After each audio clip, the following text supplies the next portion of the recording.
ગયા શુક્રવારે ફ્રેન્ડો નામની ફિલ્મ આવી. આજે એના પર આપણે થોડી ચર્ચા કરી લઈએ. ફિલ્મ કેવી છે? સ્ટોરીની તમને વાત કરું તો 4 મિત્રોની કહાની છે. ટેલરમાં તમને ટેલર જોયું ત્યારે ખબર પડી જ ગઈ છે સ્ટોરી કઈ પ્રકારની છે. 4 મિત્રોની કહાની છે અને પોતે કંઈક એવો કાંડ કરે છે કે જેમાં પછી એ લોકોને આમ ફસાઈ જાય છે અને પછી બહાર નીકળવું છે અને કોના કારણે શું છે, શું કાંડ છે, બધું જોવું હોય તો આ ફિલ્મ જોઈ લેજો. જો કે ટેલર પરથી તમને સ્ટોરીની ખબર તો પડી જ ગઈ હશે. એટલે વધારે આપણે સ્ટોરી પર વાત નહીં કરીએ, ફિલ્મ પર સીધા આવીએ. ફિલ્મનો સ્ક્રીન પ્લે છે ને એ આમ બહુ સારો અને ખૂબ સારો એવું નથી, પણ ડિસન્ટ કહી શકાય એવું છે. કારણ કે ફર્સ્ટ હાફમાં ફિલ્મ છે ને એ થોડી સ્લો ચાલે છે, મને એવું લાગ્યું. અને શરૂઆતમાં કેવું લાગ્યું કે થોડું બોર કરે છે ફિલ્મ શરૂઆતમાં, ફર્સ્ટ હાફમાં. પછી જે ઇન્ટરવલ આવે છે, પછી ઇન્ટરવલ પછી ફિલ્મ શરૂ થાય છે અને સ્પેશિયલી સેકન્ડ હાફમાં ક્યાંક ફિલ્મ ગતિ પકડે છે. અને ક્લાઇમેક્સ છે ને એ ફન ટુ વોચ ટાઈપનો કહી શકાય. ક્લાઇમેક્સ નિરાશ નથી કરતો. લગભગ ફિલ્મમાં કોમેડી છે ને જ્યારે આ બાબલો ચોકોબાર એટલે કે ઓમ ભટ્ટ આવશે ને ત્યારે કોમેડી થશે, એ વાત ચોક્કસ છે.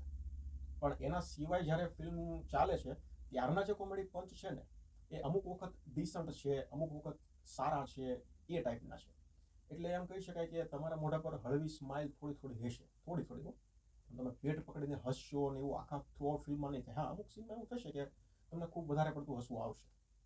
એટલે ડિસન્ટ પ્રકારનું સ્ક્રીન પ્લે છે એવું કહી શકાય.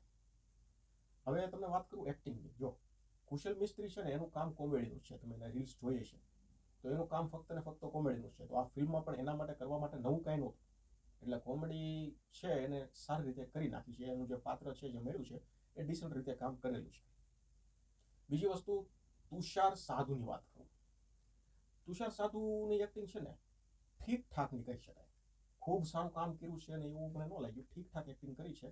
ટ્વિંકલ પટેલનું કામ પણ ઠીકઠાક છે. બંનેની કેમિસ્ટ્રી આમ થોડી જામે છે. પણ હું તમને એક સીન વિશે કહું. એક ગીત છે. હવે એ ગીતમાં જ્યારે ટ્વિંકલ અને તુષાર બંને જ્યારે ડાન્સ કરે છે ને ત્યારે એ ડાન્સ મૂવ, જે ડાન્સના સ્ટેપ છે ને એ જોઈએ ને તો સારું એમ થાય કે આ શું ચાલી રહ્યું છે. હવે એમાં વાક કોરિયોગ્રાફરનો કાઢવો કે આ બંને એક્ટરનો કાઢવો એ થોડું સમજવું મુશ્કેલ પડ્યું. કારણ કે આપણે લગ્ન પ્રસંગમાં કેમ કે ભાઈ ડાન્સ કોઈ કરતા હોય, આપણા ઘરેથી કોઈ ઘરના હોય, ભાઈ ભાભી હોય કે પછી કોઈ પણ ડાન્સ કરતા હોય તો એમ કે રીતે કેવો ડાન્સ પરફેક્ટ તો થાય જ નહીં. જે રિતિકને આપણે ટાઈગરભાઈ કરે છે એવું પરફેક્ટ થાય ને. લગ્ન પ્રસંગમાં કેવો આ ઘરના ડાન્સ એ ટાઈપનો ડાન્સ લાગે છે.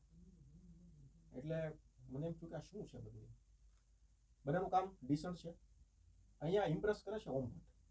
ઓમ ભટ્ટને જે કેરેક્ટર મળ્યું છે ને એ કેરેક્ટર ઓમ ભટ્ટ સિવાય કોઈ કરી શકશે એવું મને ન લાગ્યું. એટલે એ કાસ્ટિંગ પરફેક્ટ થયું છે. એને એમાં ભાઈ એના જે તમે સીનમાં શર્ટ જોવો અલગ અલગ, મજા કરાવે યાર. અને એની પાસે છે ને કોમેડી પંચ પણ ખૂબ સારા એવા છે. એટલે મેં તમને આગળ કીધું, જ્યારે ઓમ ભટ્ટ આવશે, બાબલો ચોકોબાર નામ છે, જ્યારે એ સ્ક્રીન પર આવશે ત્યારે ડેફિનેટલી તમારે હસવું આવશે. અને ભાઈ એના અમુક જગ્યાએ મોઢાના એક્સપ્રેશન, એટલે એ પર્સનલી આમ કહેવાય ને કે કોમેડીમાં જાન ડાલવાનું કામ ઓમ ભટ્ટે ઘણું કર્યું છે. એની ભૂમિકા ખૂબ મોટા પ્રમાણમાં છે ઓમ ભટ્ટની. દીપ વિધિનું કામ પણ સારું છે. સિનિયર કલાકારો છે ને એ જેટલું કામ મળ્યું છે ને બધાએ કામ સારું કર્યું છે. એમાં રાગી જાની હોય કે પછી પ્રશાંતભાઈ હોય, જેમિની બેન હોય, બધાએ પોતપોતાનું કામ છે એ ખૂબ સારું કર્યું છે. મ્યુઝિક છે એ ફિલ્મ નિરાશ કરે છે. ગીત એમ થાય કે ભાઈ આ શું છે. એટલે મ્યુઝિક ફિલ્મ નિરાશ કરે છે. પ્રોડક્શન ક્વોલિટી ફિલ્મની લો કહી શકાય એવું છે. કારણ કે ખૂબ ઓછા બજેટમાં ફિલ્મ બનાવવાની હશે એવું આખું ફિલ્મ જોતા લાગ્યું. આખી ફિલ્મ તમે જો એટલે તમને ખબર પડી જાય ફિલ્મનું બજેટ છે એ ખૂબ જ ઓછું છે.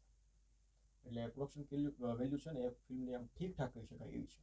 એટલે ઇન શોર્ટ વાત એમ છે કે સ્ટોરી બાબતે ફિલ્મ તમને કાંઈ નવું ઓફર નહીં કરે. જો તમારું સ્ટોરી યુનિક હશે એવું મગજમાં લઈ જશો તો ડેફિનેટલી તમને નિરાશ કરશો, તમે નિરાશ થશો.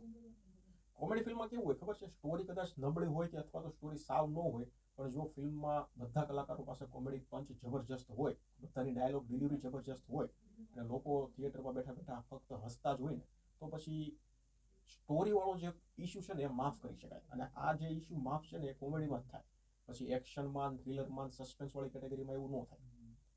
એટલે કોમેડી તમારી પાસે જબરજસ્ત હોય તો સ્ટોરી કદાચ જૂની હોય કે સ્ટોરી ન પણ હોય તો વાંધો નહીં, ચાલે. પણ આ ફિલ્મમાં એવું નથી. આ ફિલ્મની જે કોમેડી છે એ ઠીકઠાક પ્રકારની કહી શકાય. હા, અમુક જગ્યાએ ખૂબ સારી છે, એમાં ના નહીં, પણ overall through out the film comedy છે એ ઠીકઠાક પ્રકારની કહી શકાય. બધાનું કામ પણ ઓકે છે. મ્યુઝિક પણ નિરાશ કરે છે. એટલે તમારી પાસે જો ટાઈમ હોય અને જોવાની ઈચ્છા હોય તો વન ટાઈમ વોચ છે આ ફિલ્મ. મારા તરફથી હું 2.5 સ્ટાર આપું છું. તમે જોઈ લીધી હોય તો મને કમેન્ટ સેક્શનમાં જણાવજો કેવી લાગી ફિલ્મ. ધન્યવાદ.